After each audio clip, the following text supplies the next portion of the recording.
দর্শক সাপ্তাহিক ছুটির দিনে কিন্তু বিভিন্ন জন বিভিন্ন জায়গায় বেড়াতে যান, বিশেষ করে কক্সবাজারে সমুদ্র সৈকতে যেতে পছন্দ করেন অনেকেই। এবং সাপ্তাহিক ছুটির দিনে পর্যটকের চাপ কক্সবাজারে কেমন সে বিষয়ে জানবো। আমাদের সহকর্মী আছেন সেখানে মুহিবুল্লাহ। মুহিবের কাছ থেকে জানতে চাইবো, মুহিব, সাপ্তাহিক ছুটির দিন, বৃষ্টি স্নাত ছুটির দিন বলা যায়। আমি দেখতে পাচ্ছি যে অনেক দর্শনার্থীদের ভিড়ও সেখানে আছে। সাগরের অবস্থা কি এবং সার্বিক পরিস্থিতিটা কি, সার্বিক চিত্র আপনার মাধ্যমে জানতে চাই।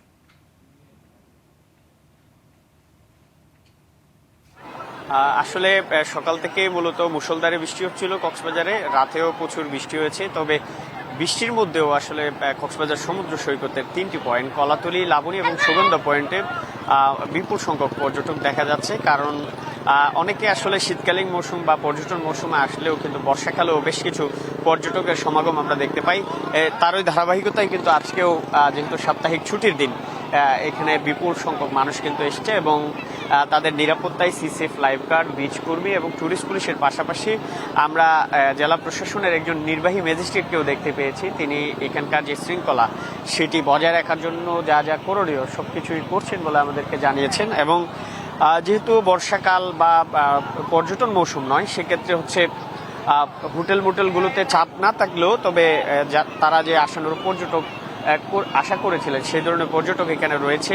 এবং পর্যটকদের নিরাপত্তায় সিসেফ লাইফগার্ড সমুদ্র সৈকত এলাকায় তাদের যে পয়েন্টগুলো রয়েছে সেখানে বিশেষ করে হচ্ছে সরু খালগুলো তৈরি হয়েছে। বিশেষ করে বর্ষাকালে এই সমস্ত খালের সৃষ্টি হয় সমুদ্র তীরবর্তী এলাকায়, সেখানে আসলে ডুবে অনেক পর্যটকের মৃত্যু হয়, আহত মুমূর্ষ অবস্থায় উদ্ধার করা হয়। যেহেতু প্রচুর বৃষ্টি হওয়ার ফলে এবং বৈরী আবহাওয়ার কারণে সাগর উত্তাল রয়েছে, সেক্ষেত্রে নির্দিষ্ট কিছু পয়েন্টে মূলত পর্যটকদের যাবার সুযোগ করে দিচ্ছে সিসেফ লাইফগার্ড। সে সমস্ত এলাকায় আসলে তাদের অতিরিক্ত সদস্য মোতায়েনের পাশাপাশি লাল পতাকা টাঙিয়ে দেওয়া হয়েছে এবং জেলা প্রশাসনের বিচ কর্মীদের পাশাপাশি অনেকেই এখানে নিরাপত্তা বেষ্টনীর কাজ করছেন। সেই ধারাবাহিকতায় আসলে প্রশাসন বলছে যে পর্যটকরা শুধু শীতকাল বা শুষ্ক মৌসুম নয় বা পর্যটন মৌসুম নয়, সারা বছরই কক্সবাজার ভ্রমণ করতে পারবেন নিরাপদে। এটি আসলে প্রশাসনের দাবি। যেহেতু গতকালকেও সরকারের পক্ষ থেকে বলা হয়েছে কক্সবাজারের পর্যটনকে ঘিরে মাস্টার প্ল্যানের কথা তারা বলছেন, স্বরাষ্ট্রমন্ত্রী নিরাপত্তার কথা বলছেন, অর্থমন্ত্রী বলছেন যে এখানকার যে পর্যটন সেটি আসলে তারা ধারাবাহিকভাবে একটি মাস্টার প্ল্যানের মধ্য দিয়ে মূলত নতুন করে সাজানোর যে পরিকল্পনা সেটি তারা করছেন। আসলে আমি এই মুহূর্তে আছি সুগন্ধা পয়েন্টে কিন্তু বিপুল সংখ্যক মানুষ রয়েছে, এই মুহূর্তে পর্যটক রয়েছে। তারা পরিজন নিয়ে নিজেদের মতো করে তারা তাদের পরিজন নিয়ে উৎসবে মেতে উঠেছেন। এই ছিল আমার কাছে কক্সবাজার সমুদ্র সৈকত থেকে সর্বশেষ পর্যটকের।